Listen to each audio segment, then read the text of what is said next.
up from the places where they were scattered, and have possessed Jerusalem, where their sanctuary is, and are seated in the hill country, for it was desolate, because we were not there. We went into captivity, coming back, keeping the laws, statutes, and commandments of the Most High, coming back to His laws. The Most High brought us back to Israel. Now therefore, my master and governor, if there be any error in this people, and they sin against their power, we break the Most High's rules and regulations, His laws, statutes, and commandments, let us consider this. Let's consider that. This shall be their ruin. It's going to ruin us. And let us go up, and we shall overcome them. That's why ain't nobody trying to get us to keep the laws of the Most High. That's why it was enslaved was against us, against the law for us to learn how to read. But oh, we knew how to read. Oh yeah. That's why He put us on the list of number 1. So we can read very well and understand very well. So that's why you got to understand what this word is saying, y'all.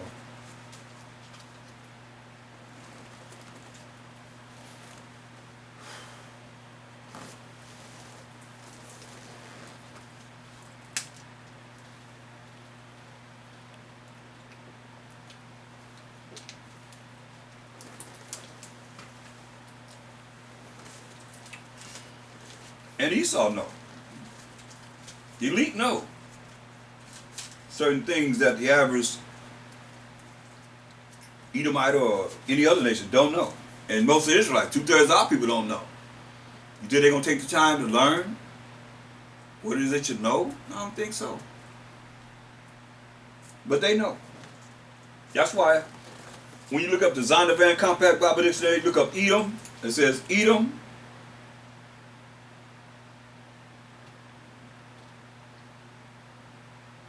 In the Zondervan Compact Bible Dictionary, Edom, it says Edom or Edomites. That's them as a nation. You say the nation and its people who were the descendants of Esau. Jacob and Esau, read about his birth in Genesis 25:25. First came out red all over it like a hairy garment, and they called his name Esau. Say Edom figures prominently in the prophetic scriptures as the scene of great future judgments. See notably Isaiah 34:5 and 6. Isaiah 63:1. She is the only neighbor of the Israelites who was not given any promise of mercy from the Most High. The only people. Only neighbor of the Israelites that's not given any mercy from the Most High. So, that's what the Most High said, hey, back to Proverbs 16:4, said the Most High made all things for Himself. Yeah, even the wicked for the day of evil.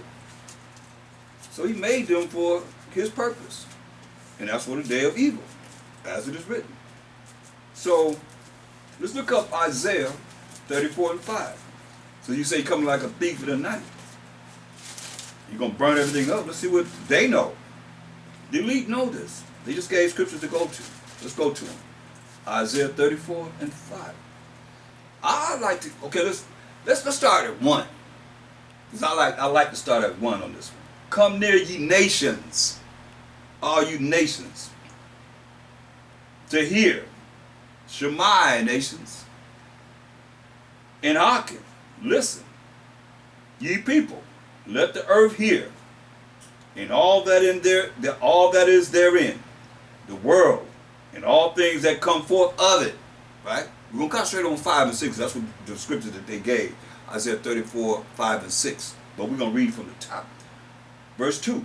For the indignation of the Most High is upon all nations. See that? The indignation of the Most High is upon all nations, and His fury upon all their armies. Remember, He said His fury upon all their armies. That's the Navy, the Marines, the Air Force, and the Army.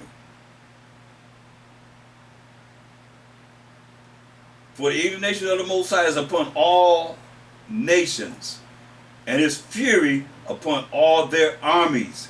He hath utterly destroyed them. He hath delivered them to the slaughter. Keep that in mind. Their slain also shall be cast out, and their stink shall come up out of their carcasses, and the mountains shall be melted with their blood, and all the host of heaven shall be dissolved. Remember, he said he's going to dissolve them, and don't forget about 2 Peter 3 and 10. He said he's going to dissolve, everything going to be dissolved, and all the host of heavens shall be dissolved. You've seen it again. And the heavens shall be rolled together as a scroll. They're going to be rolled together as a scroll. And all their hosts shall fall down. All their armies shall fall down. As the leaf falleth off from the vine, and as the falling fig from the fig tree. See, all the army going to fall down. Their military might going to fall down. And look at Revelation 6 and 13. Lead us down.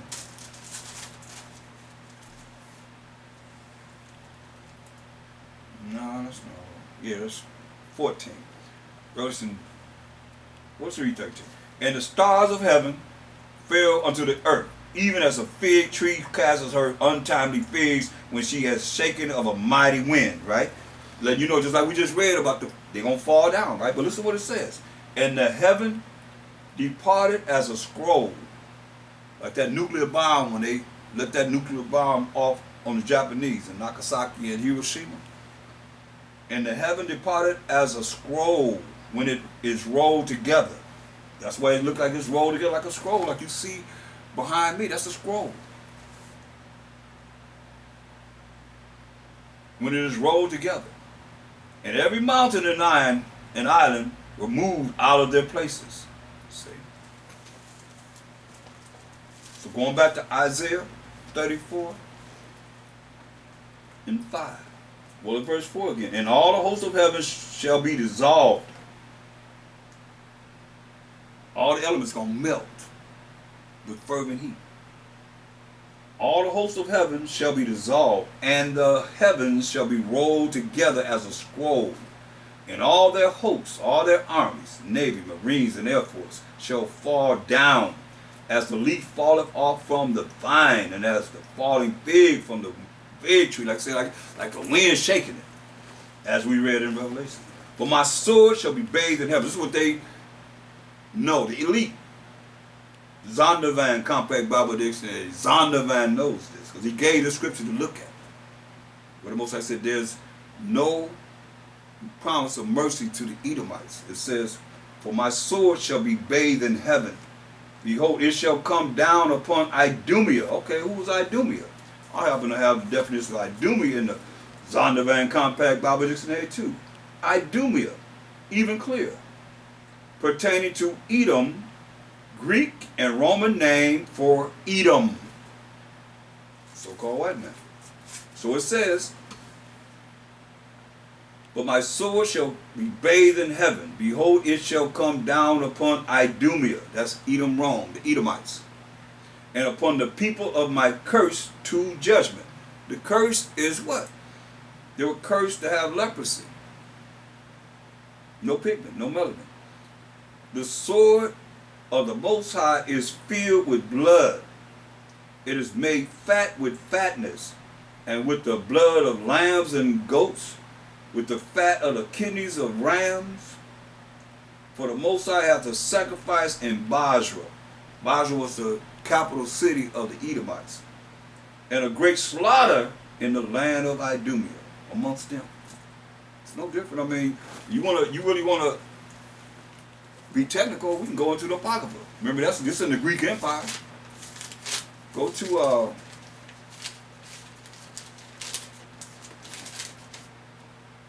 First Maccabees, the 5th chapter, and verse 3. Then Judas Maccabees, a great warrior that took down all these nations, especially the Edomites, to gain the temple back.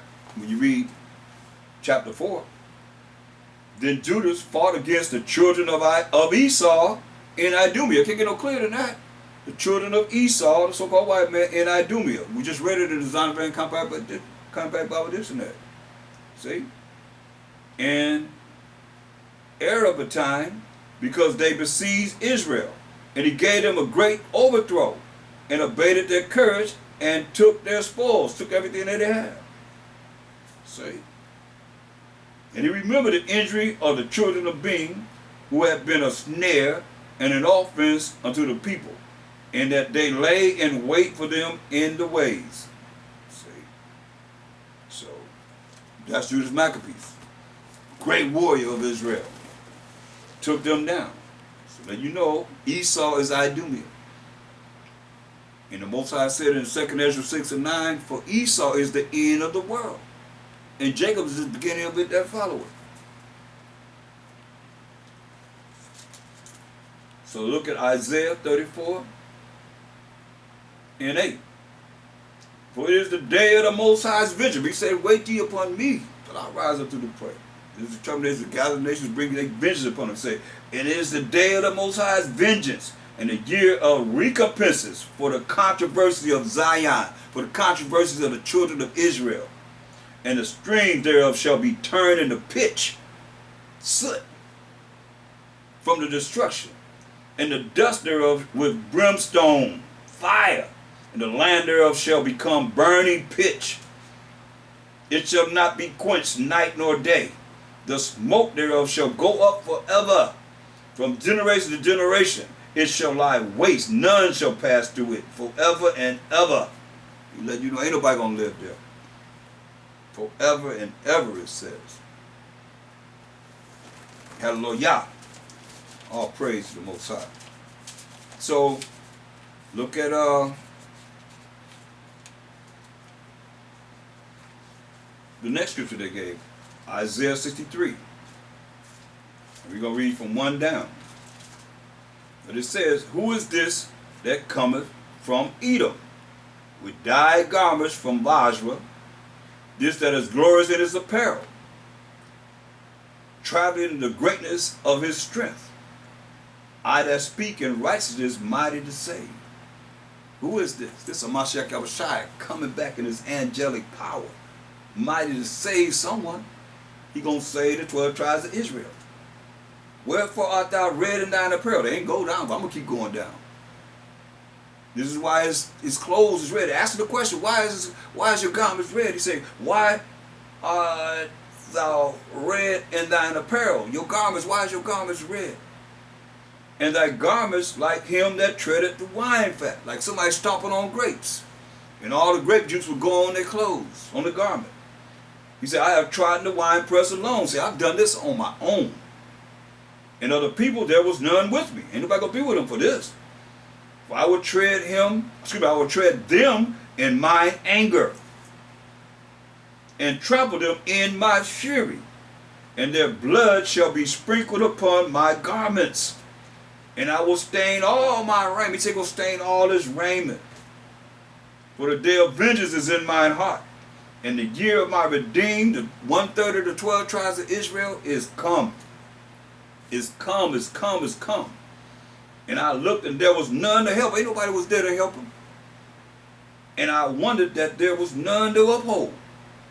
Therefore mine own arm brought salvation unto me, and my fury it upheld me. He said, I will tread down the people, so you don't get it twisted. Thinking he's talking about still stomping on some grapes. So he said he's going to tread down the people in mine anger, and make them drunk in my fury. And I will bring down their strength to the earth. That's what he's saying. Their strength is what? Their military.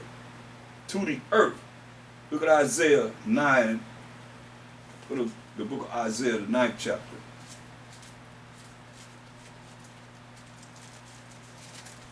Verse 5. Isaiah 9 and 5. For every battle is of the warrior is with confused noise, and garments rolled in blood. Hear that? For every battle of the warrior is with confused noise, and garments rolled in blood. But this shall be with burning and fuel of fire. Gonna burn people up. It's gonna be this gonna be with burning and fuel of fire. Oh boy, get my favorite scripture. One of them, Ezekiel 22 and 20.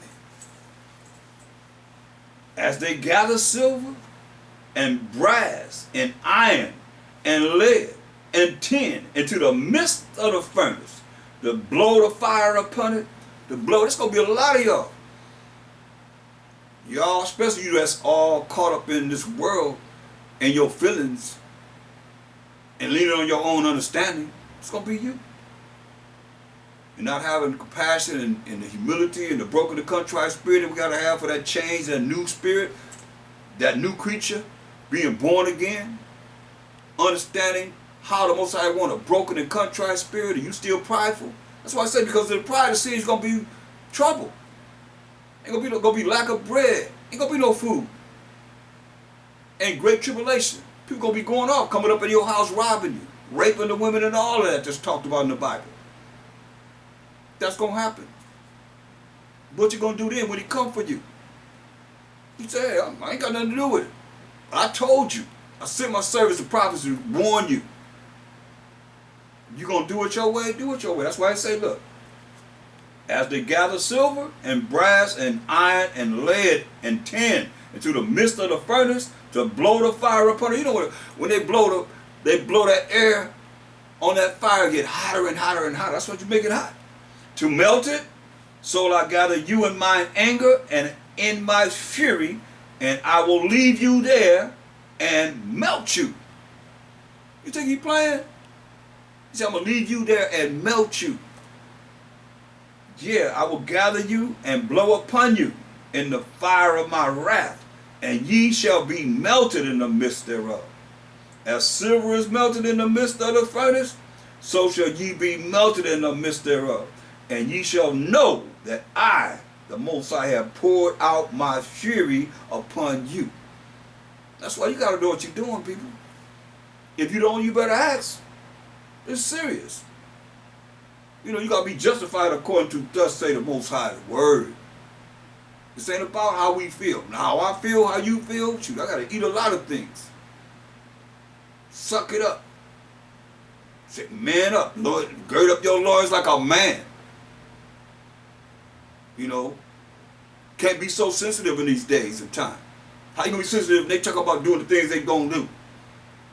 Wiping everybody out. What you going to do? You going to call on the Most High and you already off? You gonna all of a sudden you're going to come back to him and you wicked? Then you're going to come back to him? No, it don't work that way. That's why he said, let your body be a living sacrifice. You got to love the Most High with all that heart, mind, soul, and strength, and love that neighbor as that self. We got to love each other. We got to love the Most High. First and foremost, we got to love each other. You know. Or he going to burn you up. As he said, he going to burn you up. I mean, that's the choice. You got to choose life or death. The death is right here. He going to melt you. He just said it. We got an opportunity to not have to go into that fiery furnace he's going to bring upon this earth. 2 Ezra 13. So I look at them going, when I see them going up in the sky, I say they got their space station that they're trying to go to up there in the sky. Most I said this is very important to understand. Go to